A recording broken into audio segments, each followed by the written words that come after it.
Bonjour, c'est encore Libesi avec Anglais rendu simple.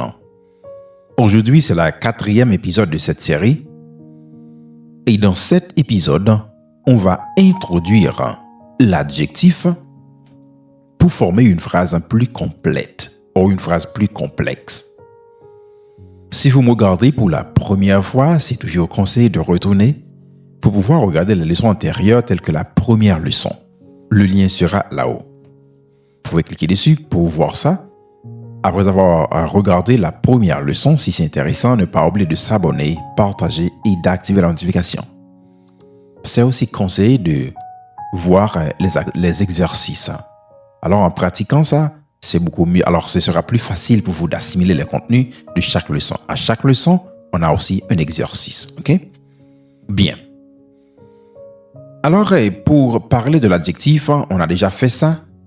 On va ajouter l'adjectif en face au verbe to have, qui est le verbe avoir. Dans la deuxième leçon, on a vu le verbe avoir, on a conjugué ça. On a dit I have, you have, she, it has, we have, you have, they have. C'était très facile. Français, c'est j'ai, tu as, il a. Ou elle a, nous avons, vous avez, ils ont. C'était très facile, très simple. Alors, on a vu comment utiliser le verbe avoir face au nom commun. OK?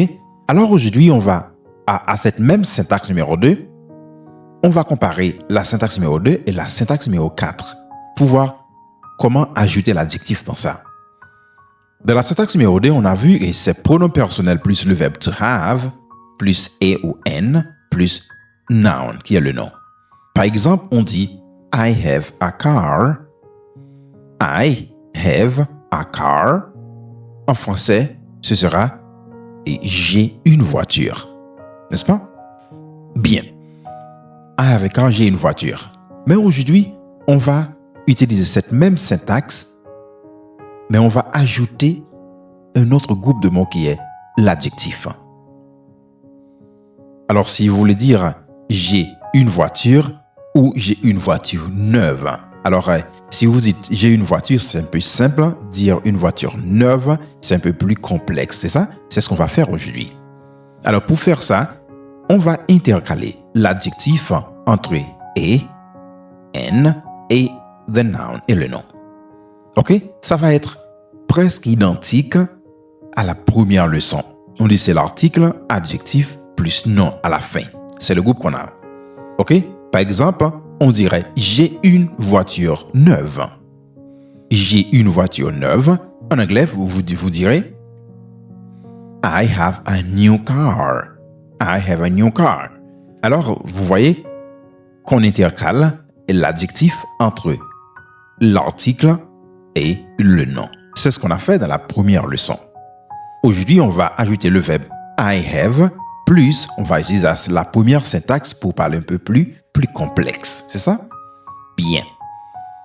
Pour faire ça, on va utiliser quelques noms communs. C'est préféré d'utiliser les noms communs parce que c'est plus pratique ça. On n'utilise pas des articles devant les noms propres. OK? C'est vraiment bizarre, vraiment rare de voir des cas pareils. OK? Alors, on a quelques noms communs. On a egg. Egg, c'est œuf.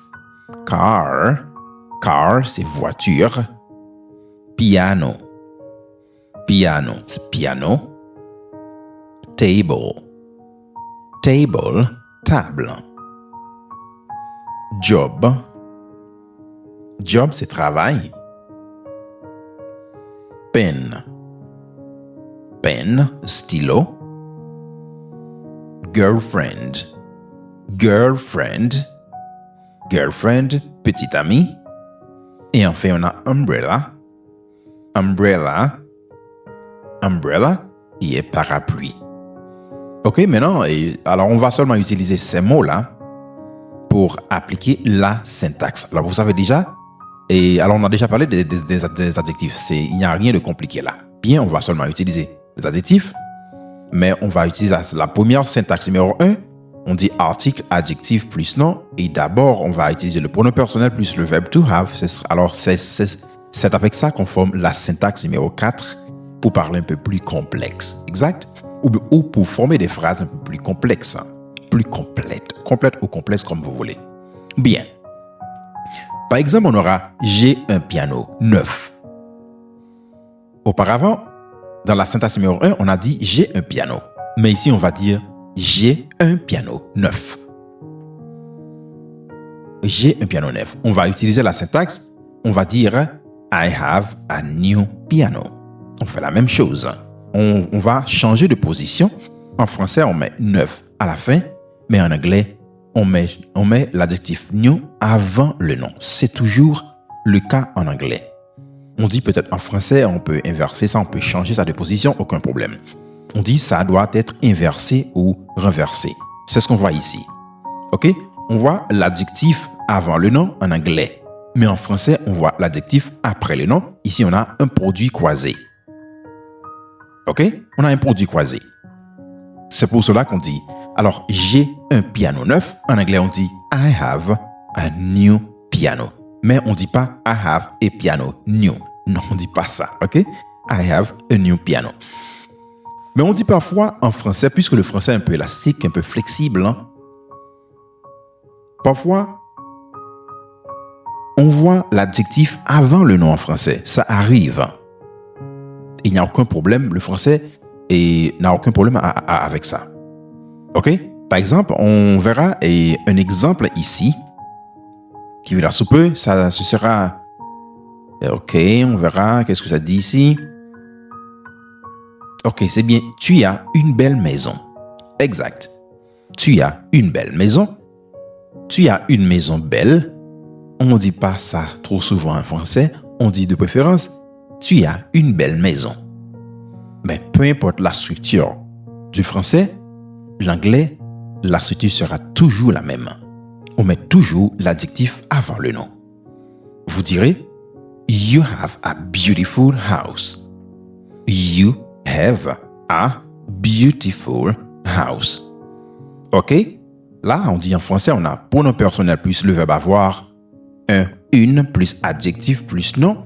En anglais, on a pronom personnel plus le verbe to have et un plus adjectif plus nom. Alors, on voit que c'est un peu aligné ici. C'est appareillé. Mais peu importe comment ça s'exprime, comment ça s'arrange en français, l'anglais, ça reste toujours, on utilise toujours la même structure, la même syntaxe. L'adjectif doit être positionné toujours avant le nom. OK? Bien, on va continuer ici. Il y a un nouveau travail. Je m'excuse. Il a un nouveau travail.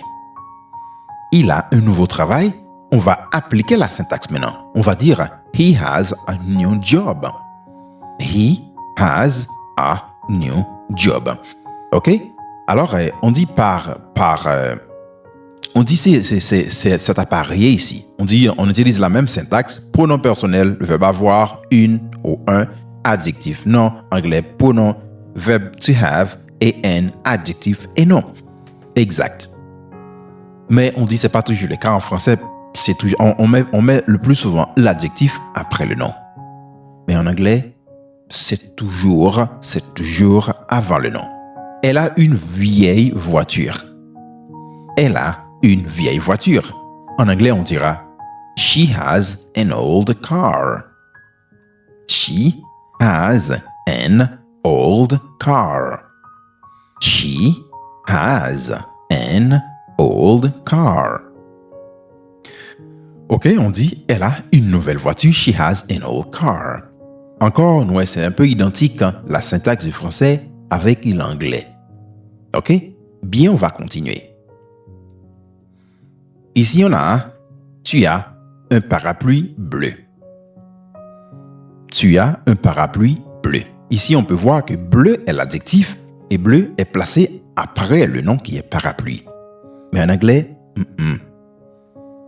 En anglais, on dira you have a blue umbrella. You have a blue umbrella. L'adjectif se place toujours avant le nom. You have a new umbrella. Tu as un parapluie bleu. Maintenant, c'est ton tour maintenant. On va pratiquer. OK? Nous avons un exercice très simple, très pratique.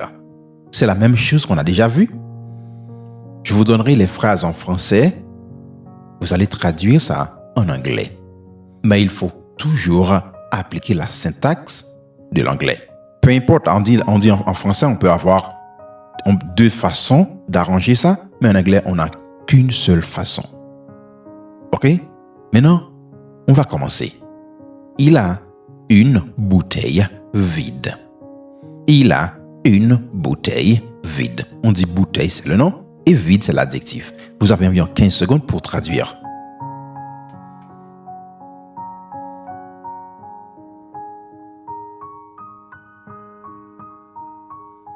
Excellent. Si vous avez dit He has an empty bottle. He has an empty bottle. C'est la réponse correcte. He has an empty bottle. He has an empty bottle. He has an empty bottle. Il a une bouteille vide. On va continuer.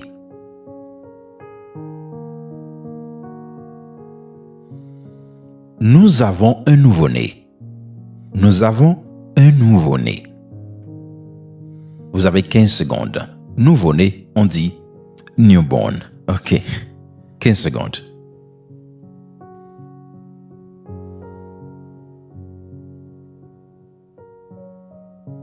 OK, si vous avez dit we have a newborn. We have a newborn. Nous avons un nouveau-né. Ici, on dit la syntaxe est identique à la syntaxe du français. OK, mais parfois on dit ça change de français. Il ne faut pas s'appuyer trop sur la syntaxe du français. OK? On dit anglais, ça reste toujours la même. C'est bien l'adjectif avant le nom. On dit newborn. Bien, on continue. J'ai un bon ami. J'ai un bon ami. J'ai un bon ami. Maintenant, c'est ton tour. 15 secondes.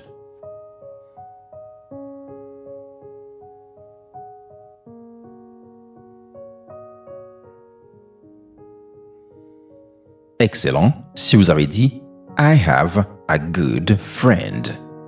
I have a good friend. I have a good friend. J'ai un bon ami. On dit I, c'est le pronom. Have, c'est le verbe. Et puis on a good qui est l'adjectif. Friend qui est le nom. I have a good friend. J'ai un bon ami. Il ne faut pas oublier de s'abonner. Il faut toujours s'abonner. Sinon, on va pas trouver les autres leçons que je vais publier ici. Je vous garantis que dans 3 mois, vous devez parler anglais parfaitement bien. OK? Dans seulement 3 mois. OK. Ici, on a il a une voiture grise. Il a une voiture grise. Vous avez 15 secondes.